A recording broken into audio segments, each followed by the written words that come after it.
میں سب سے پہلے شوکت ترین آپ کو اور آپ کی ٹیم کو مزمل آپ کو بھی سب کو مبارک دیتا ہوں کہ یہ بڑا ٹائملی اور پرٹیننٹ سیمینار آپ نے کیا.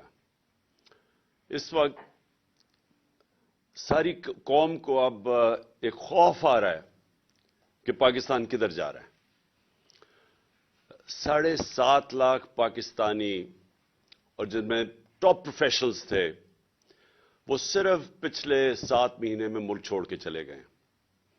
اور مجھے جبل علی سے میسج آئی کہ جو 7 مہینے میں جبل علی میں پاکستانیوں نے انویسٹ کیا ہے انڈسٹریل اسٹیٹ میں، وہ پچھلے 10 سال میں نہیں کیا. تو ایک امید جا رہی ہے پاکستان سے، کیونکہ جو یہ 7-8 مہینے میں ہوا ہے پاکستان میں، اس کی میری تو جتنی زندگی ہے میں نے تو اس کی کوئی مثال نہیں دیکھی. اور وہ کیا ہوا اس ملک میں، کیوں یہ امید چلی گئی کہ ایک 30 سال سے اس ملک کے اوپر 2 خاندانوں کی قبضہ ہوا تھا اور انہوں نے اپنے آپ کو ثابت کیا انٹرنیشنلی بھی اور نیشنلی بھی کہ وہ کتنے کرپٹ ہیں.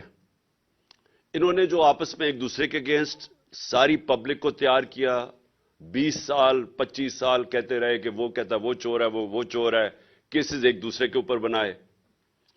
اور اس کے بعد ان کو ریجیکٹ کیا عوام نے. مجھے تو ان کے اگینسٹ ووٹ پڑی، ان دونوں پارٹیز کے اگینسٹ. تو ان کو جب پھر مسلط کیا گیا، میرے خیال میں یہ پاکستان کی سب سے بڑی ٹریجڈی ہے. میری زندگی میں میں نے کبھی اس طرح کا یہ جو آج مایوسی آپ دیکھ رہے ہیں، یہ اس کی وجہ سے ہے. اور یہ کیونکہ اکانومی کا سیمینار ہے، میں پہلے یہ کہنا چاہتا ہوں کہ اکانومی جو ہے وہ پالیٹکس سے کنیکٹڈ ہے. کوئی دنیا کے اندر اکانومی آئسولیشن میں نہیں چلتی. اس کی اگر آپ پورا پیچھے بیک گراؤنڈ نہیں سمجھتے تو آپ یہ نہیں کہہ سکتے کہ آج حالات یہ اکانومی کے کیوں بگڑ گئے، کیونکہ آپ کو سمجھنا پڑے گا کہ کس بیک گراؤنڈ کے اندر یہ سب کچھ ہو رہا ہے. اور اس کا بہت بڑا پھر کہ آگے اگر ہم نے جانا ہے تو اس کے لیے کیا کرنا پڑے گا. جب تک اس کا صحیح انالیسس نہیں ہوتا، آپ اس کا صحیح معنی کے اندر سولوشن نہیں نکال سکتے کہ آگے ملک نے اب اس دلدل میں سے کیسے نکلنا ہے. تو سب سے پہلے تو یہ جو مایوسی آج پاکستان میں، اس مایوسی کی وجہ یہ کہ وہ لوگ جو اپنے آپ کو ڈسکریڈٹ کر بیٹھے تھے، انٹرنیشنلی ان کی کرپشن کے چرچے تھے، ان پارٹیز ایک چیز دنیا ریکگنائز ان کی نہیں کیے. ان کے دور میں ایک چیز ان کی ریکگنائز نہیں ہوئی. ان کے 20-25-30 سالوں میں صرف ایک ہی چیز ہوتی تھی کہ ان کی کرپشن کے باہر اخباروں کے اندر، ان کے میڈیا پہ ڈاکیومنٹریز بنی، princess and the play boy اور پتہ نہیں الفرڈ ٹو پاکستان، وہ جو کرپشن کی ملین حدیبہ پیپر مل کی تھی. یہ سارے کیوں آج اوورسیز پاکستانی سارے ہمارے ساتھ کھڑے ہیں؟ کیونکہ اوورسیز پاکستانیز وہاں باہر بیٹھ کے ان کو ایک بہتر پکچر نظر آ رہی ہے کہ انہوں نے کتنا پاکستان کا نام بدنام کیا باہر. کیوں وہ ان کے اتنے اگینسٹ ہیں؟ کیوں کبھی اتنے ایسے ڈیمونسٹریشنز ہوئے ہی نہیں پاکستان کی تاریخ میں؟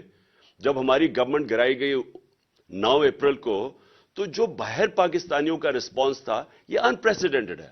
اندر بھی انپریسیڈنٹڈ تھا، باہر بھی انپریسیڈنٹڈ تھا. کیونکہ لوگوں کے اندر ایک خوف بھی آیا کہ ان کو واپس لے آئے ہیں، اور دوسرا ایک لوگوں نے اپنا بتایا کہ ہم ریجیکٹ کر رہے ہیں ان کو. تو ہماری جو پاپولیرٹی تھی کبھی اس پیک پہ نہیں پہنچی، صرف اس لیے پہنچی کہ جب ان 3 سٹوجز کی شکلیں دیکھی لوگوں نے تو جو ہمارے خلاف بھی تھے وہ ساتھ آ گئے. اور ہماری یہ جو انپریسیڈنٹڈ پاپولیرٹی ہے، جس کی وجہ سے یہ سارے الیکشنز جب نام سنتے ہیں تو کام پہ ٹانگنی شروع ہو جاتی ہیں، کیونکہ یہ خوف زدہ ہیں. ان کو پتہ ہے کہ پبلک کدھر کھڑی ہو گئی ہے.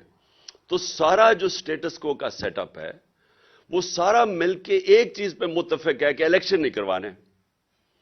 اور بدقسمتی سے ان کے الیکشن ہی ایک سولوشن ہے جو اگر ہم نے اس میں سے نکلنا ہے، یعنی اگر پہلا قدم اگر ہم نے اس سے نکلنا ہے، یہ جو کوگ مائر کے اندر جو سارے سپیکرز نے بتایا کہ ہم پھنستے جا رہے ہیں، اور جو آگے دو سیناریوز بتائے کہ یا آئی ایم ایف میں اور اس کے علاوہ تو کوئی چارہ ہی نہیں آئی ایم ایف پہ جانا پڑے گا، تو ان کی کنڈیشنلٹیز، اس سے کیا افیکٹ پڑے گا اس ملک میں غربت میں، اور دوسری چیز کہ اگر نہیں جاتے تو پھر اس سے بھی برا حالات ہیں.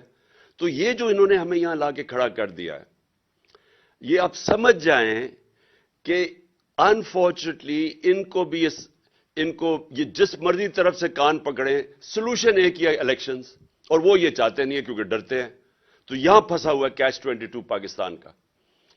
تو میں اب بریفلی، تو کیونکہ ساری قوم تو سننا چاہتی ہے کہ آگے کرنا کیا ہے، کون نکالے گا اس میں سے، میں اس کے اوپر آؤں گا. لیکن میں ضرور یہ کہنا چاہتا ہوں، کیونکہ ساری میری قوم کو اس چیز کی سمجھ آنی چاہیے، اور آپ سب جتنے بیٹھے ہوئے ہیں، کہ دیکھیں جو اس ملک سے کیا گیا 9 اپریل کو، اور جس طرح کیا گیا اور جس طرح کی سازش کی گئی، ایک وہ گورنمنٹ جو پہلی دفعہ آئی تھی پاکستان کی تاریخ میں فیڈرل گورنمنٹ میں، وہ گورنمنٹ جب آئی تھی، اور سب کو پتا ہے، آپ نے کیونکہ شوکت ترین آپ سب نے بتا دیا کہ ایک بینکرپٹ گورنمنٹ ملی تھی. پاکستان کی سب سے بڑا مسئلہ ہمارا کیا ہے؟ کرنٹ اکاؤنٹ ڈیفیسٹ، ڈالرز کم ہے.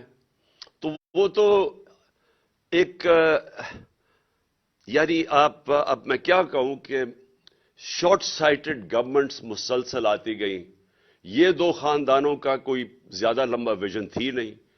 جو پیسے بنانے آتے تھے اور پیسے بچانے آتے تھے، انہوں نے تو کبھی لانگ ٹرم پلاننگ کی نہیں. تو جو ملک اپنی ایکسپورٹس نہیں بڑھائے گا، اپنی ڈالر انکم کو نہیں بڑھائے گا، وہ کیسے کہہ سکتا ہے کہ میں ایشین ٹائیگر بن جاؤں گا؟ میں نے ایسے بھی سلوگن سنے ہیں، لاہور کو پیرس بنا دیں گے. تو سمپل چیز یہ ہے کہ اگر آپ کی آمدنی نہیں بڑھ رہی اور خرچے آپ کے بڑھتے جا رہے ہیں، یعنی امپورٹس بڑھتی جا رہی ہیں، تو آپ کیسے ایک ملک سالونٹ رہے گا؟ ہر شور میں جاتے ہی آئی ایم ایف کے پاس جا رہے ہیں.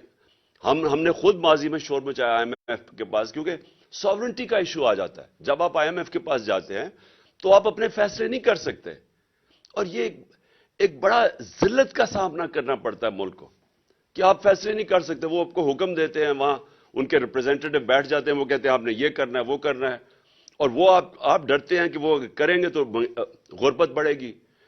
تو وہ جو لاس آف ساورنٹی ہے، صرف اس لیے کہ آپ نے آپ ملک کو مینج نہیں کیا صحیح طرح. اور وہ ابھی ایک حکومت کی نہیں، یہ ایک مسلسل 30-40 سال ہم نے کبھی سوچا ہی نہیں کہ ہم نے اپنی ایکسپورٹس کے اوپر توجہ دینی ہے. اور جب ہماری گورنمنٹ آئی، اور ہم تو پہلی دفعہ آئے تھے، تو میں نے ریئلائز کیا کہ جو ہمارا سارا گورنمنٹ کا سٹرکچر بن چکا ہے، اس کو یہی نہیں سمجھ کہ پاکستان کی پرائرٹیز کیا ہیں. یعنی سارے گورنمنٹ کو تو یہ سمجھنا چاہیے نا کہ جب تک ہماری ایکسپورٹس نہیں بڑھے گی، پاکستان اپنے پیر پہ نہیں کھڑا ہو سکتا.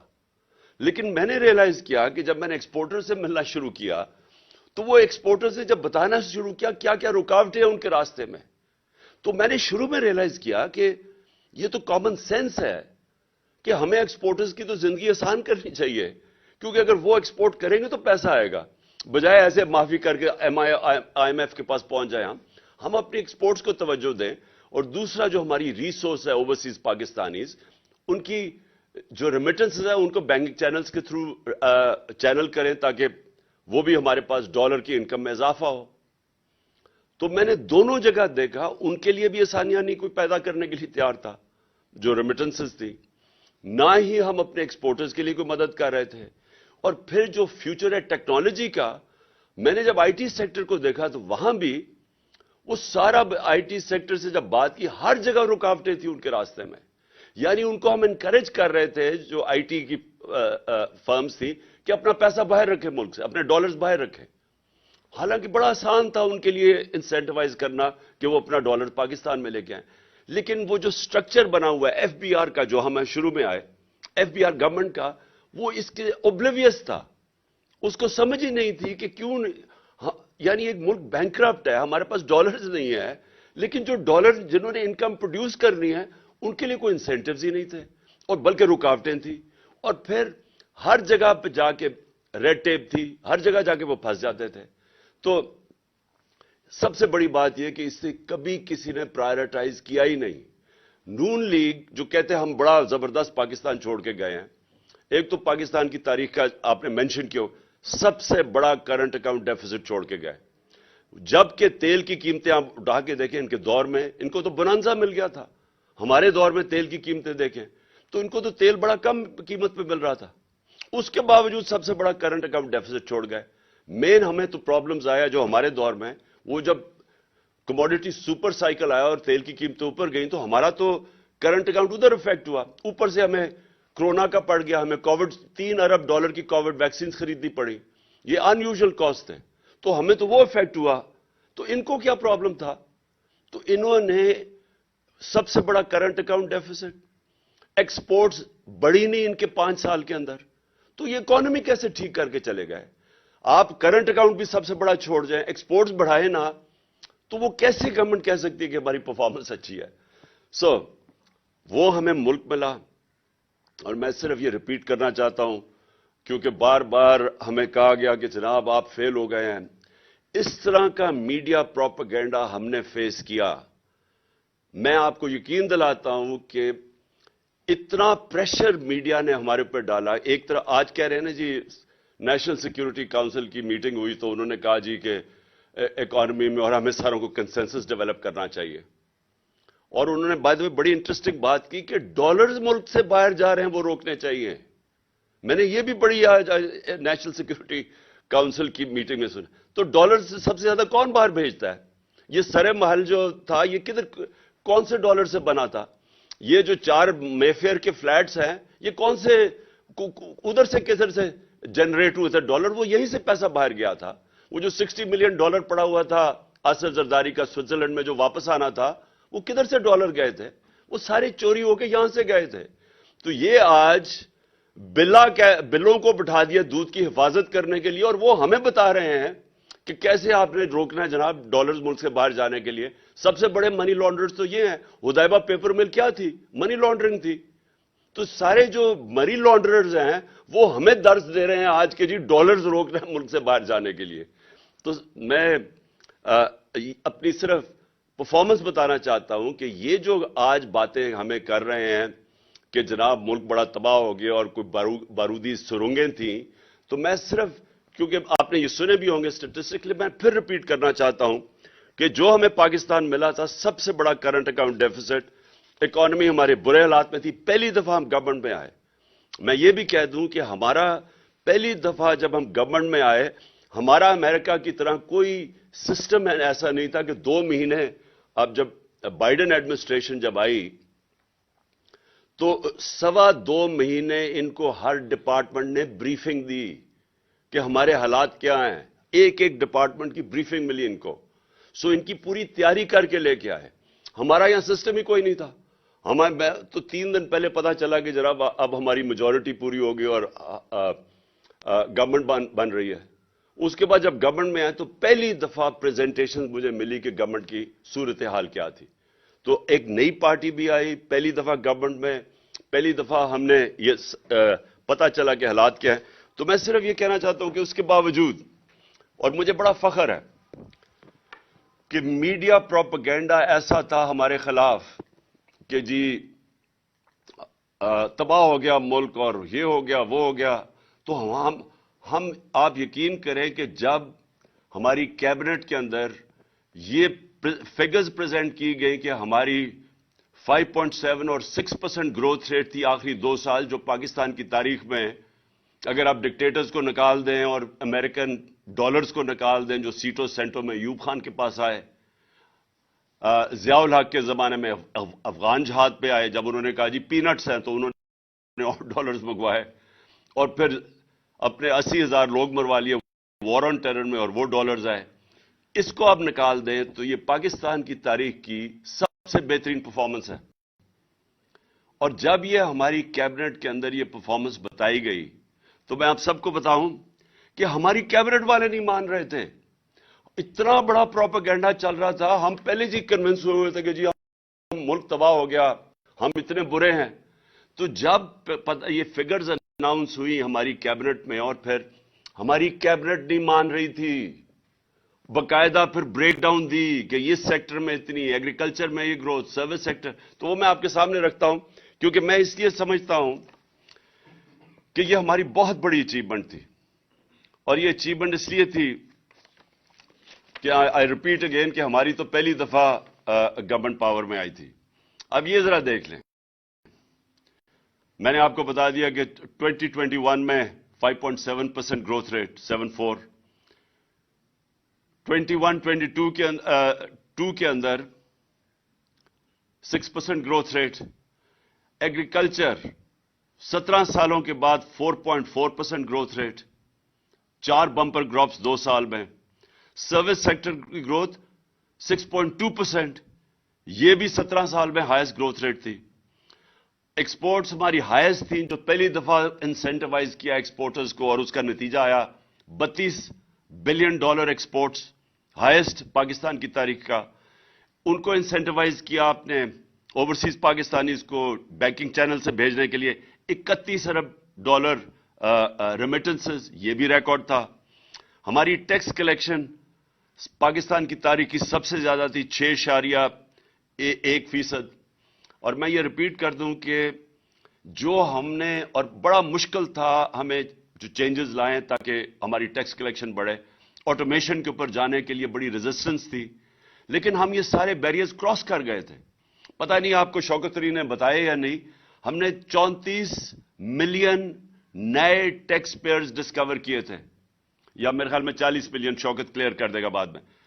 تو یہ ہم نے نئے ٹیکس پیئر کیسے ڈسکور کیے تھے؟ نادرا کے ساتھ بیٹھ کے ہم نے پھر اپنے وہ انالیسز کیا، سافٹ ویئر استعمال کیا، آرٹیفیشل انٹیلیجنس کے، ہم کیسے ان کا رہن سہن کیا تھا، وہ کوئی ٹیکس نہیں دے رہے تھے، تو یہ 34 ملین نئے ٹیکس پیئر ڈسکور کیے تھے، یا 40 ملین، میں فگر بھول گیا ہوں، یہاں نہیں لکھا ہوا۔ تو ہم، اور پھر ٹریک اینڈ ٹریس سسٹم، یہ جو بڑی بڑی سیمنٹ اور یہ شوگر انڈسٹری، یہ جو سیلز ٹیکس ایویڈ کرتے ہیں، اس کے لیے ٹریک اینڈ ٹریس سسٹم لے آئے تھے تاکہ اس میں سے امپاسبل ہو کسی قسم کی ٹیکس ایویژن۔ تو ہمارا خیال تھا کہ یہ ہم نے 8 ٹریلین تک لے کے جانی تھی، 8,000 ارب تک اپنی ٹیکس کلیکشن لے کے جانی تھی جب انہوں نے گورنمنٹ کرائی۔ اور پھر جو سب سے ریلیونٹ چیز ہے، 55 لاکھ 3 سال میں نئی نوکریاں ہم نے پروڈیوس کی، اور جو ہمارا آئیڈیا تھا کہ اس سے ہم نے بہت تیزی سے اور آگے جانا تھا۔ تو یہ یاد رکھیں کہ جو ہمیں سب سے زیادہ پرابلم آیا کہ $70 بیرل سے ہمارا ایک وقت پہ گئی $115 بیرل، جو ہمیں اصل پریشر پڑا اینڈ میں جا کے۔ لیکن اس کے باوجود ہم نے پوری کوشش کی کہ اپنی قیمتیں نیچے رکھیں۔ آپ صرف وہی نہیں گئی، کموڈیٹی سپر سائیکل میں جو ایڈیبل آئل تھا، گھی تھا، وہ 780 ٹن سے $1,500 ٹن پہ گیا، $780 ٹن سے 1,500، یعنی دگنا ہو گیا تقریباً۔ کوئلہ جو تھا 80 ٹن سے 280 ٹن پہ چلا گیا ہمارا اور اس کے باوجود جو ہماری کنزیومر پرائس انڈیکس تھا وہ 12.2 پہ رکھا ہم نے، اور جو سینسٹیو پرائس انڈیکس تھا وہ 14% پہ ہم نے رکھا مارچ 22 تک۔ اور اس کے علاوہ ہمیں یہ جو میں نے پھر سے ویکسینز کی میں نے بات کر دی۔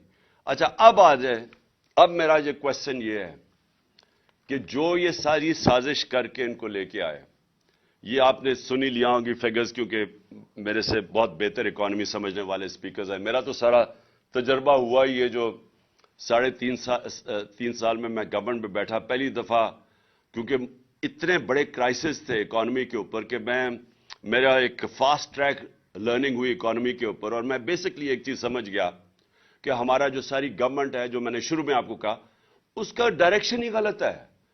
یعنی ہونا یہ چاہیے کہ اگر آپ کو پتہ ہے کہ آپ کا جیسی اکانومی بڑھے گی تو آپ نے باٹل نیک آ جائے گا کرنٹ اکاؤنٹ کا، تو ساری ملک کو کوشش کرنی چاہیے کہ ہم وہ ڈالر کی انکم بڑھائیں تاکہ وہ ہمارا باٹل نیک نہ آئے۔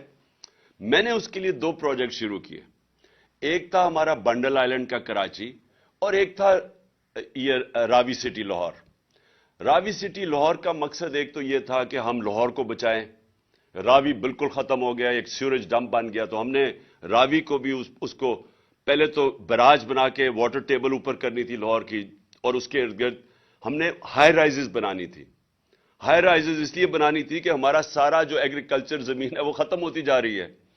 تو وہ ہم ریئلائز ہی نہیں کر رہے کہ اگر ہم نے یہ ہاؤسنگ سوسائٹیز کے مافیا کے اندر پھنس گئے تو یہ تو پھیلتے جائیں گے, اور ساری ہمیں تو فوڈ سیکیورٹی کے سویر پرابلمز آنے لگے ہیں. تو راوی سٹی کا مطلب یہ تھا, ایک تو کہ راوی کو بچائیں, جب لیک بنائیں گے تو واٹر ٹیبل اوپر چلی جائے گی, لاہور کی واٹر ٹیبل بالکل گر گئی ہے, اور پھر راوی کو اس کو پھر جب اس کے ساری ہم وہ واٹر فلٹریشن نہیں, وہ جو ہم پلانٹس لگائیں جو کہ پانی کو صاف کریں, اور وہ صاف کر کے پانی پھینکے راوی کے اندر تاکہ صاف پانی اس وقت سیوریج آ رہی ہے. تو وہ اور اس کا جو کوشش ہماری یہ تھی کہ اوورسیز پاکستانیز کی انویسٹمنٹ لے کے آئیں, کیونکہ وہ سب سے سیف انویسٹمنٹ ان کے لیے پراپرٹی ہے. اور اس کے علاوہ ہمارے پاس چائنیز کی $2.5 بلین کی انویسٹمنٹ تیار تھی. تو یہ دونوں, ایک کراچی کا جو پروجیکٹ تھا وہ سکٹل کیا گیا, وہاں دبئی سے انویسٹرز آ رہے تھے کراچی میں, وہ بھی پھر ایک نئی ماڈرن سٹی بن رہی تھی جو ہمارا پلان تھا, اس کو سکٹل کیا گیا, این او سی سندھ گورنمنٹ نے دے کے واپس لے لیا. اس میں ہم ایکسپیکٹ کر رہے تھے کہ ہماری ڈالر انکم بڑھ جائے گی, جب تک وہ ہمیں بریدنگ سپیس دے گا, جب تک کہ ہم اپنی ایکسپورٹس نہیں بڑھا لیتے, جب تک ہم یہ جو انٹرم پیریڈ ہے, ہم نے سوچا تھا کہ اوورسیز پاکستان اس کی اسپیشلی ہم انویسٹمنٹ لے کے آئیں گے اور اس سے ہمارا ڈالر ریزروز بڑھ جائیں گے.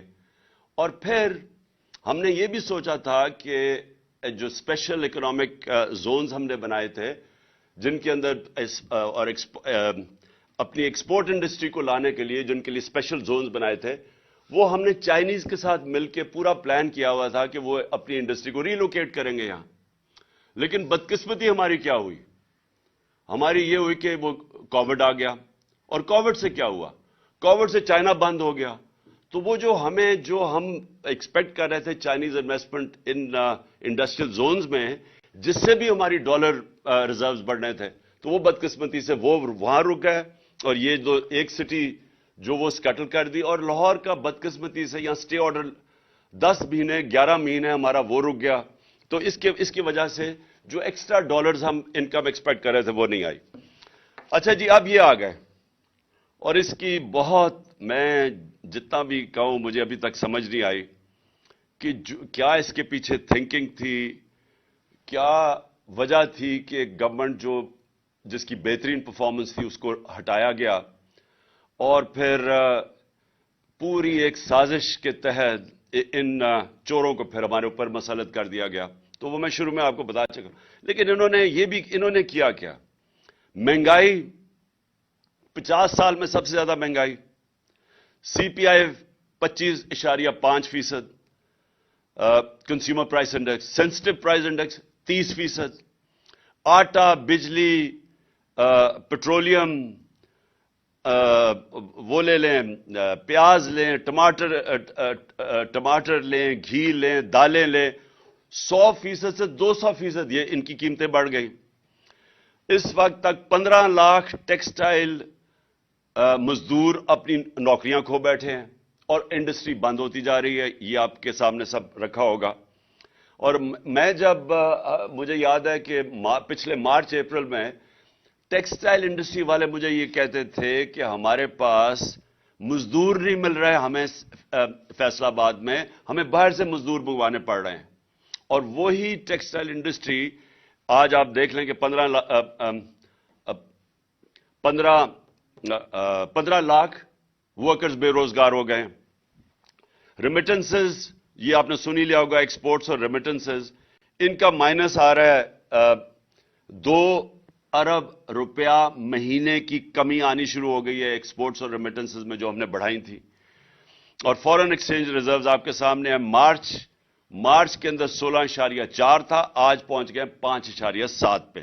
یہ بھی آپ کے سامنے آ گیا ہوگا. روپیہ اس وقت انٹر بینک پہ جس طرح 226 ہے, اور انفارملی وہ 260 پہ پہنچ گیا.